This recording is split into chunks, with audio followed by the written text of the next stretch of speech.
Perguntei a uma mulher o que você ganha orando a Deus regularmente. Ela me respondeu: geralmente não ganho nada, mas sim perco coisas. E citou tudo o que perdeu orando a Deus regularmente. Perdi o orgulho, perdi a arrogância, perdi a ganância, perdi a inveja, perdi a minha raiva, perdi a minha inclusão, perdi o prazer de mentir, perdi o gosto do pecado, perdi a impaciência, o desespero, o desânimo. Às vezes oramos, não ganhamos algo, mas sim para perder coisas que não permitir. Crescer espiritualmente, a oração louca fortalece a cura. Fortalece a cura.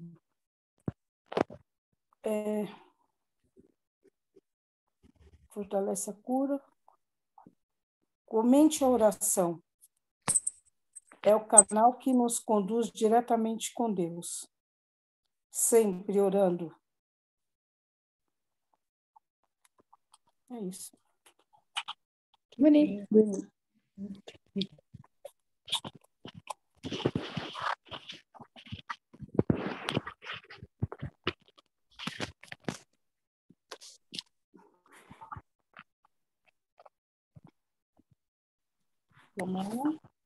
Acho que tá sem som o do Gleison. Agora foi. Voltou, desculpa. Voltou. Tava sem som mesmo. Não, eu só tinha feito comentário que a oração é nosso canal direto com o Papai do Céu. Quem vai tirar para o ímpar para ler hoje? Eu e a Márcia. Tá, só ver qual das duas querem começar. Tanto faz, Maria. Pra mim. É o 12 hoje? Nem sei qual. 13. Eu só 13, confirmar, né? 13. Isso. Não. 13. Começa. 14 e 15. Ih, peraí. Esse, né? É 13, é verdade. 13 e 14. 13 e 14. As divergências de linguagem. Estas observações levam-nos a dizer algumas palavras sobre outra dificuldade, referente à divergência de linguagem dos espíritos, sendo os espíritos muito diferentes uns dos outros quanto ao conhecimento e à moralidade, é evidente que a mesma questão pode ser resolvida de maneira contraditória, de acordo com suas respectivas categorias, como o os homens, um sábio, um ignorante ou um brincalhão de mau gosto. O essencial é saber a quem nos dirigimos, mas acrescentam, como se explica que os espíritos reconhecidos como superiores não estejam sempre de acordo, diremos, inicialmente, que além da causa já assinalada, há outras que podem exercer certa influência sobre a natureza das respostas, independente da qualidade dos espíritos. Este é um ponto capital, cuja explicação obteremos pelo estudo. Eis porque dizemos que estes estudos requerem atenção contínua, observação profunda e, sobretudo, como aliás todas as ciências humanas, a continuidade e a perseverança. Necessitamos de anos para fazer um médico medíocre e 3/4 partes da vida para fazer um sábio. Mas quer-se obter em algumas horas a ciência do infinito. Que ninguém, portanto, se iluda. O estudo do Espiritismo é imenso, liga-se a todas as questões da metafísica e da ordem social. É todo um mundo que se abre ante nós. Será de espantar que exija tempo e muito tempo para a sua realização? A contradição, aliás, não é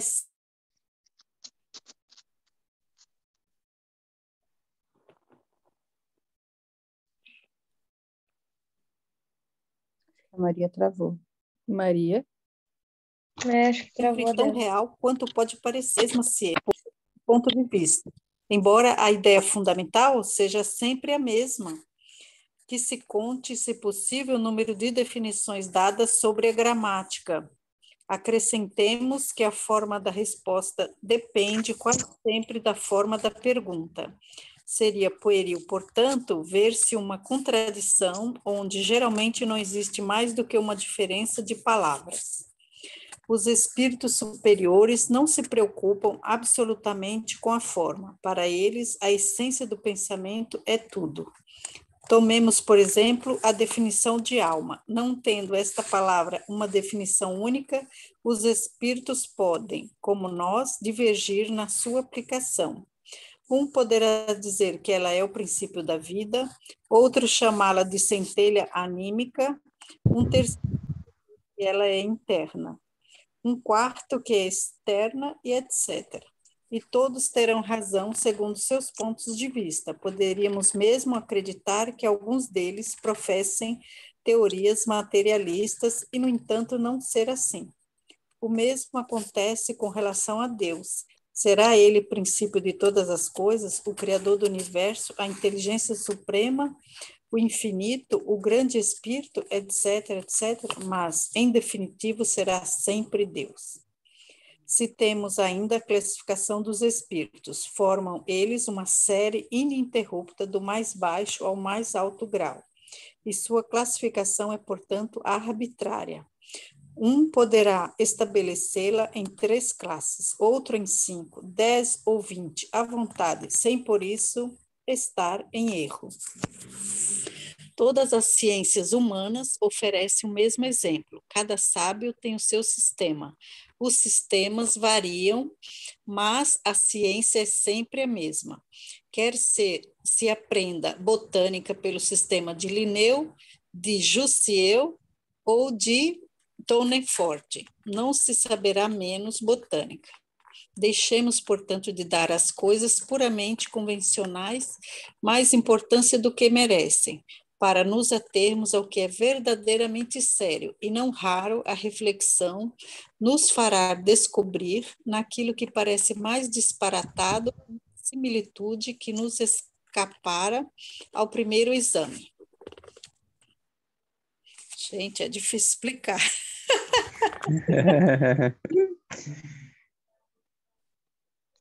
Quer dizer, que divergem, né, dos pensamentos, né, dos espíritos, né, na forma de falar, né, explicar elas, né, por isso que acho que tem várias formas, né, várias igrejas, vários, porque cada um compreende de uma maneira, né, é assim que eu entendi aqui.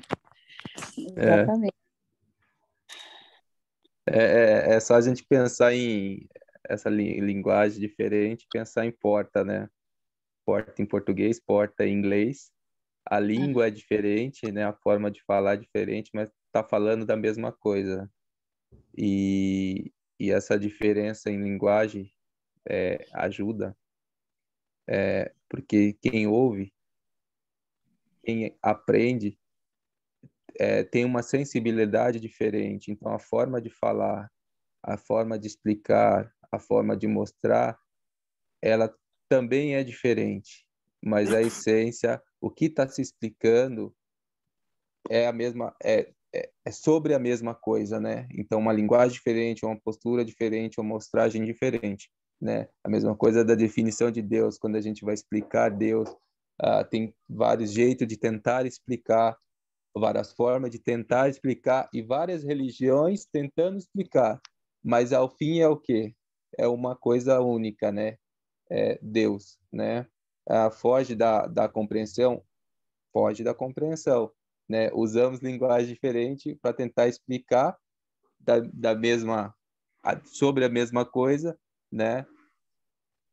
E que tanto que coloca que a ciência, como explica, é sempre uma coisa só, mas de forma diferente para quem explica e para quem entende. Mas Isso mesmo. quem quer comentar, estamos abertos. O que veio no pensamento, o que é esse pensamento dessa leitura que a gente tem, né?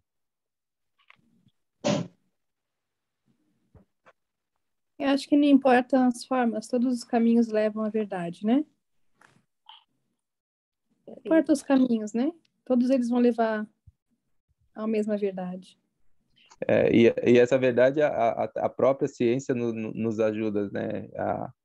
A tentar fazer com que a gente compreenda, entenda, né? São várias vertentes, muitas linhas diferentes que acabam no fim, que não é o fim, né?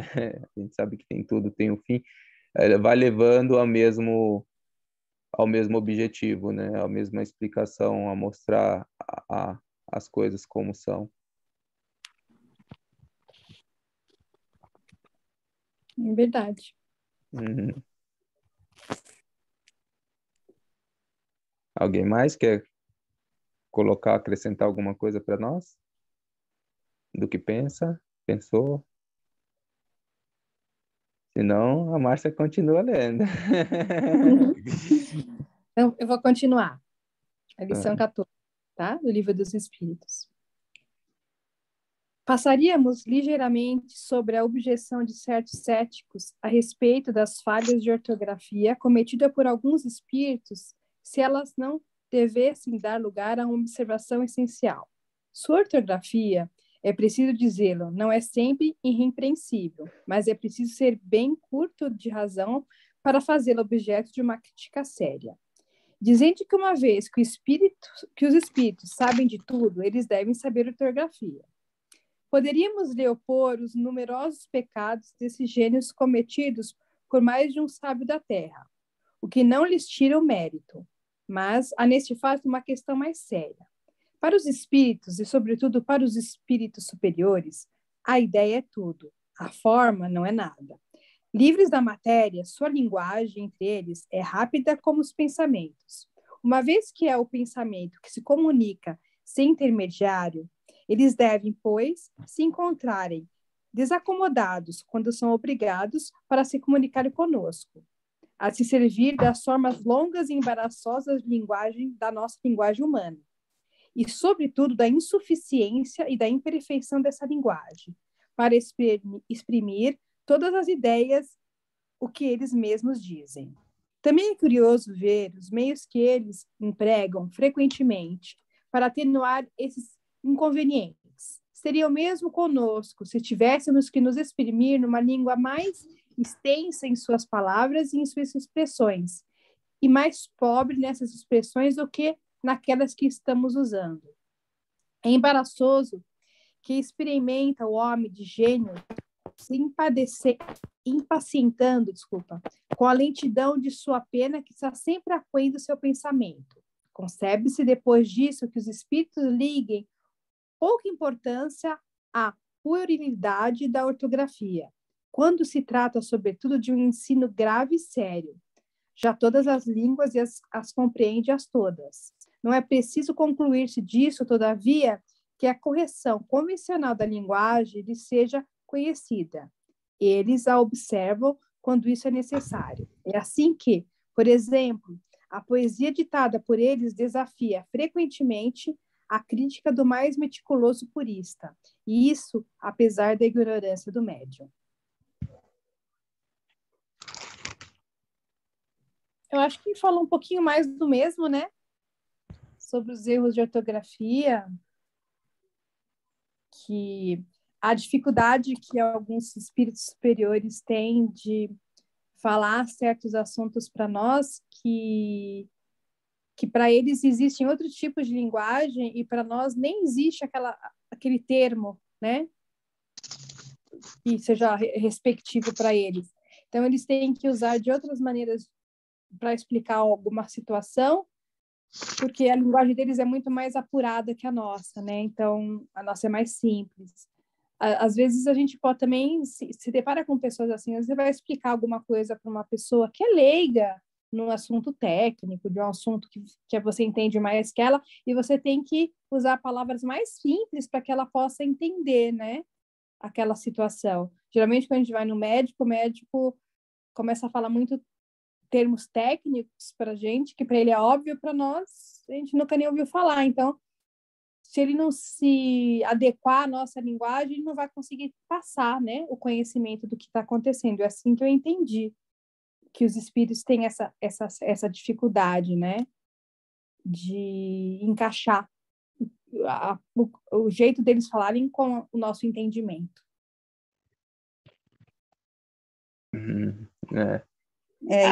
O interessante desse pedaço é assim, que mesmo o médium sendo ignorante do assunto, ele consegue transmitir tudo aquilo que o espírito tão elevado pode passar. O médium, por vezes, não sabe nem o que ele está escrevendo. Ele não sabe nem o que está acontecendo. Ele está passando de acordo com o que o espírito manda. Mas ele não sabe, porque às vezes é um assunto completamente alheio a ele, né? Às vezes a pessoa é semi-analfabeta. Os livros do próprio Chico, ele falou que ele escrevia de coisas que ele não sabia, que eram termos médicos, que eram falados pelo André Luiz. Ele não fazia a menor ideia, mas ele só escrevia, né? Conhecimentos de outras épocas, de outras vidas, as culturas antigas, enfim, coisa que, para se saber, teria que ser uma pessoa muito estudada, né? E no caso do Chico, nem precisamos falar do Chico, de muitos outros médiuns que nunca escutaram falar, não viram, não sabem, e falam, discorrem aquilo como se tivessem vivido, né? Ali, aquela época, aquele instante, aquele momento. Então, isso nos faz com que a gente tenha que acreditar mesmo, né, no que está acontecendo. Foi assim que eu vi. Não sei o Gleison. Sim, é mesmo.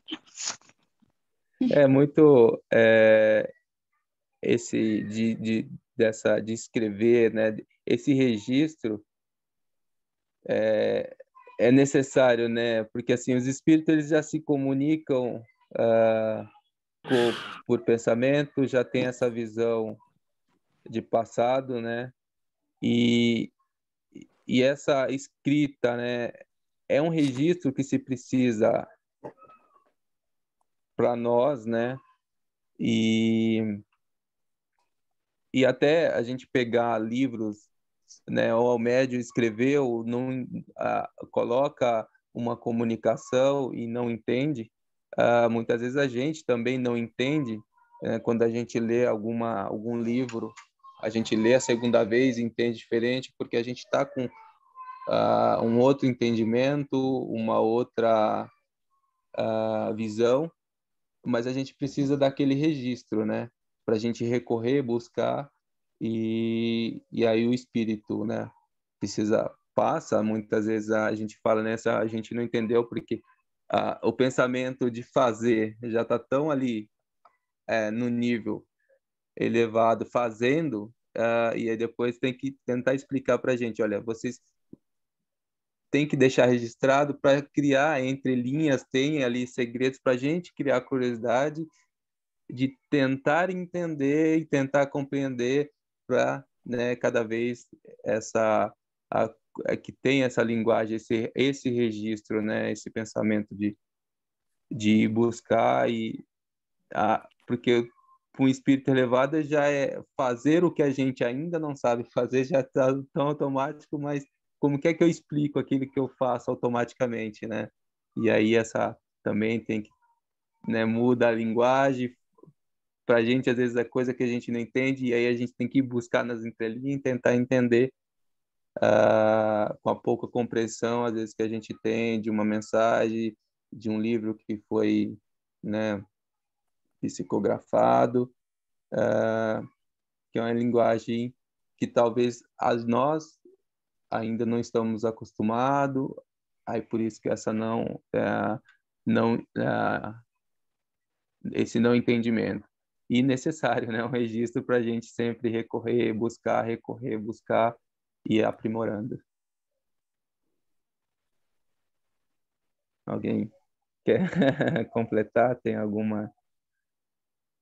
mais alguma colocaçãozinha para a gente? Tem o meu filme A Chegada, já assistiu? Que o cara se comunica, né? Ele bota lá o negócio dele, parece um polvo, né, na tela. E o que ele coloca lá, vale milhões de palavras. Uma palavra deles equivale a milhões da nossa. E a americana lá, ela é especialista em escrita, né? Então, dá para a gente compreender isso aqui, né? Como que eles já são muito, muito evoluídos, né? Então, quer dizer, um gesto deles equivale a milhões de palavras nossas. É muito interessante o filme. A chegada, né? De extraterrestres, né? Que vem aqui, vem nos presentear. Aí é bem assim, né? Que é difícil a comunicação. Nossa, eles recorrem a muitas coisas de computadores, né? Muita ortografia de computador para poder compreender o que eles tentavam falar, né? A linguagem pelo pensamento são muito Imagina. rápida, né? É que a gente, para entender, ainda precisa desmiuçar muita informação, né? Para criar informação na gente. Nem a nossa própria língua, às vezes, né? Igual a Márcia falou, né? Fala num dialeto de advogado, né? Vem aqueles contratos, você não entende nada. Nada. E no final é uma solução bem simples, né? Precisa de todo um... Fala mesmo, né? E os espíritos, coitados, se esmera para facilitar a nossa vida, né? Nos ensinar, né?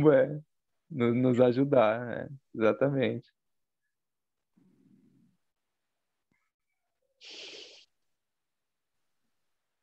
Muito bem. Bom, tá ficando.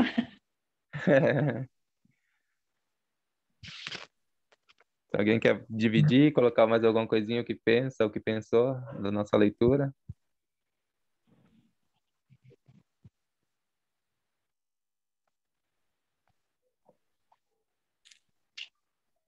Não? Alguém preparou ou não preparou, mas tem uma mensagenzinha para nós?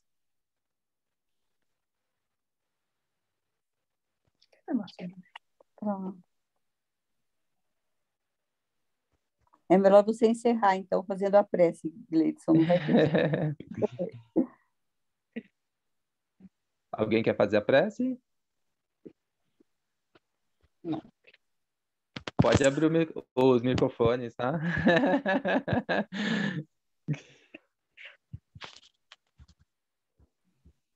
Não? Por aí que você ora bonito. Tem que dividir o pensamento de vocês, a oração de vocês. Não tem? Então vamos lá. Vamos fechando os nossos olhos, elevando o nosso pensamento a Deus, pedindo que acalme o nosso coração. Mestre, peço que me conduza nessa oração, que possa, sim, essa oração levar cada um de nós, pelo pensamento, pela vontade, à ligação do mais alto. Vamos agradecendo a presença e, nesse agradecimento, sentindo o envolvimento dos bons espíritos. Vamos percebendo a presença do bem muito próximo a nós. Essa companhia de luz, de bondade, de paz, de calma. Que a gente possa refletir, pensar sobre nós, sobre essa presença que está conosco, que possamos fazer dela a nossa companhia naqueles momentos que nos falta paz, que nos falta tranquilidade, que nos falta compreensão. E agora, experimentando essa luz, experimentando essa presença de amor, de paz, de tranquilidade, a gente possa nos revestir e aprender a conviver com esse bem. Que todas as vezes que a gente precisa e precisar, que nós tenhamos coragem, vontade e força para pedir aos céus, nos acompanhe, que possamos pedir a esses espíritos bondosos que nos auxiliem, como nos auxilia agora, como a gente percebe essa presença boa nos envolvendo. E que esse envolvimento, essa tranquilidade, esse sentimento de que estamos bem, muito bem acompanhados, possa envolver todo esse ambiente que você está agora. Possa trazer tranquilidade, paz e amor. Que você também seja um condutor desse amor, dessa luz e dessa calma. E que perceba que dentro de você já está acesa a luz do nosso Pai Maior. Que todos fiquem bem e estejam bem acompanhados. Que assim seja, graças a Deus. Graças a Deus. Também. Boa noite. Boa noite. A Cleo entrou agora no finalzinho na prece. Oi, Cleo. Boa noite, Cleo. Boa noite, Cleo. Cleo, está desligado, acho, o microfone dela. Melhora, Sônia. Obrigada, Vilma. Tchau, Boa gente. noite, gente. Boa noite. Tchau, boa noite para todos. Beijo, boa noite a todos. Beijo, tchau.